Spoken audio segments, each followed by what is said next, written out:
Everest জয়ের গল্প এবার বইয়ের পৃষ্ঠায় তুলে ধরেছেন ডাক্তার বাবর আলী। এবারের বইমেলায় এসেছে তার নতুন বই এভারেস্ট ও লোৎসে শিখরে। জানবো সেই গল্প।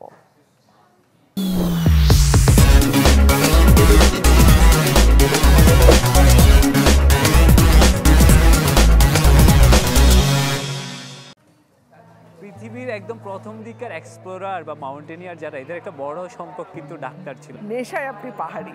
আমার জীবন থেকে এটা কেউ যদি সরিয়ে নেয় তাহলে মনে হয় না আমি আর আগের আমিটা থাকবো। এই যে আপনি এভারেস্ট ও লোৎসে শিখরে বাবর আলী, এটা ছোট্ট একটা বইয়ের মধ্যে চলে এসেছে, কিন্তু এই জার্নিটা তো অনেক বড়, অনেক লম্বা। মূলত আমার পুরো অভিযানে দিনলিপিটুকু হচ্ছে এখানটায় উঠে এসছে। 1 এপ্রিল থেকে 28 মে 58 দিনের দিনলিপি।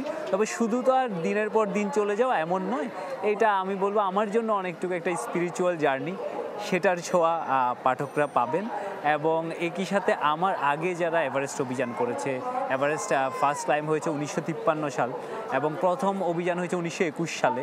তো এই আগের অভিযানের অভিযাত্রী, এদেরকেও আমি পরম শ্রদ্ধা করে আসলে স্মরণ করেছি লেখায়। এবং একই সাথে পাহাড়ের পাদদেশে বসবাস করা হিমালয়ের সে অনন্য মানুষগুলো, তাদের জীবনযাত্রাকেও ছোঁয়ার চেষ্টা করেছি।